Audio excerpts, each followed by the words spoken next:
আসসালামু আলাইকুম। আপনাদের সবাইকে হাফ মিনিট রেসিপির পক্ষ থেকে শুভেচ্ছা অভিনন্দন। আজ 23 জুলাই বৃহস্পতিবার 2026। আমার আর বাবলু সোনার দুপুরের মেনু হচ্ছে সাদা ঝরঝরে ভাত, মিনি রাইস কুকারে ভাত রান্না করেছি।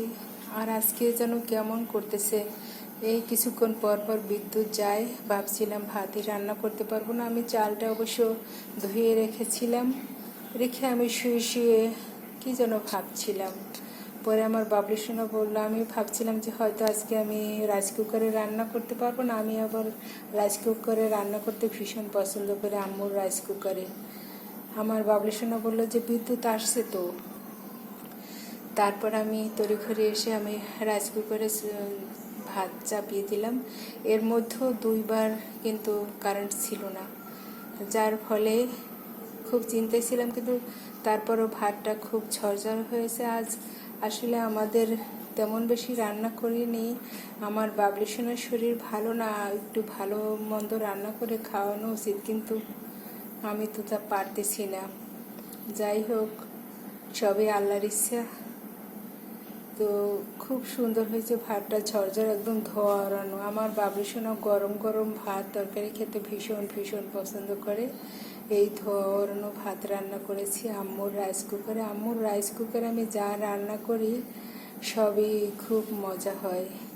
আর আসলে মূলত রেসিডেন্স আমার বাবলুর আম্মুর। তো আমার বাবলুর কাছে থাকতে আমার ভীষণ ভালো লাগে। আমি আমার বাবলুর মা কাছে আমার মা বাবার স্পর্শ পাই। বাবা মা অনেক দূরে, আমরা শীঘ্রই বাবা মায়ের কাছে যাব। তো তখন আমাদের বাড়ির ভিডিও দেখাতে পারবো। তো আজকে আমি ভাত রান্না করলাম, তারপরে কী রান্না করেছি দেখাচ্ছি। আমার বাবলু সোনার নিজ হাতে লাগানো লাল পুঁই শাক আমি হারভেস্ট করে এনেছি।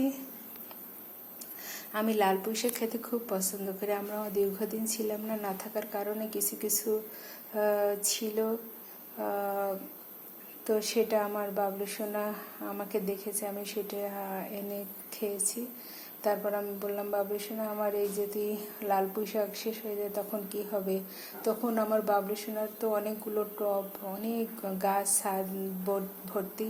তো সেখান থেকে সে ছোট ছোট গাছ লাগিয়েছে। তখন আমি মনে মনে ভেবেছিলাম যে আহা, বাবলু সোনা কী করতেছে, এই গাছ বড় হবে আর এই গাছের শাক খেয়ে কি মরতে পারবো?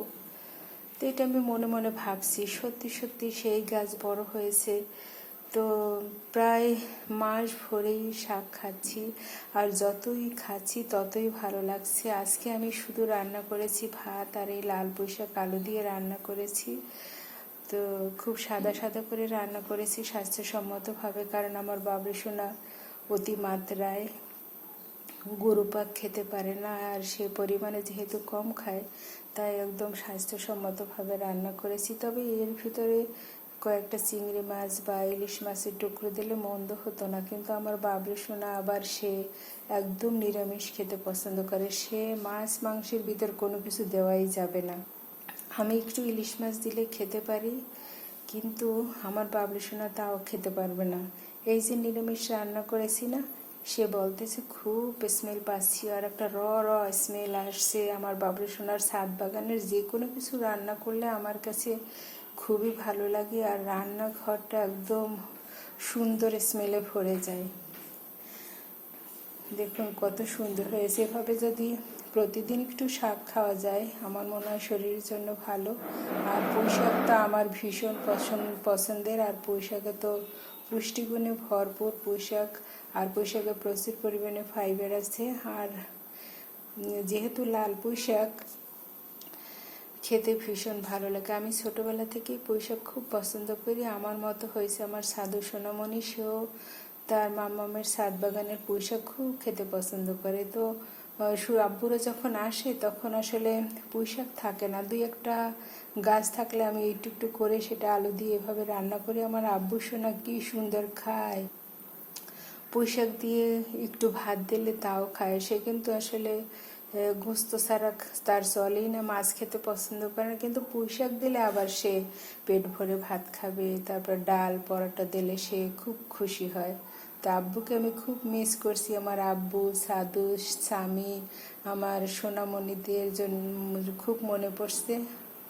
আর সাধু স্বামী সকাল, তারপর হচ্ছে আমার স্বামী সোনামণি, আমার বাবলু সোনামণি, এদেরকে আমি ভীষণ ভীষণ পছন্দ করি। আর যেহেতু আমি আমার বাবলুর কাছে থাকি, তো আমার বাবলু সোনার শরীরটা একটু খারাপ হয়ে গেল, আমার মনটাও ভীষণ খারাপ হয়ে যায়।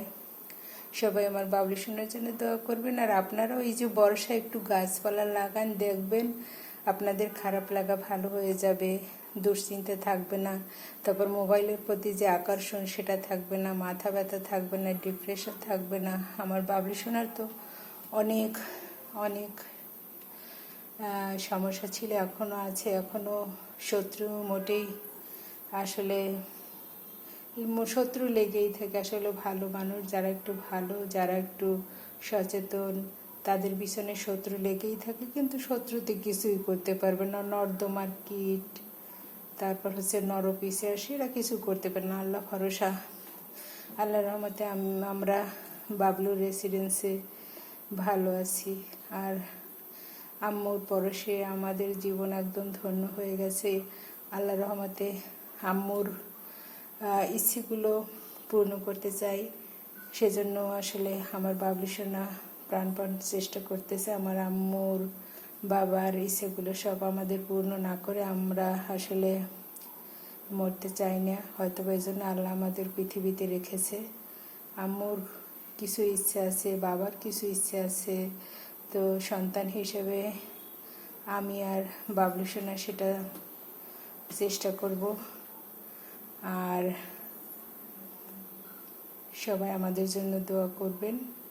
অনেক অনেক ভালো থাকবেন, শরীরের প্রতি যত্ন নেবেন, আর দেশি ফলমূল খাবেন।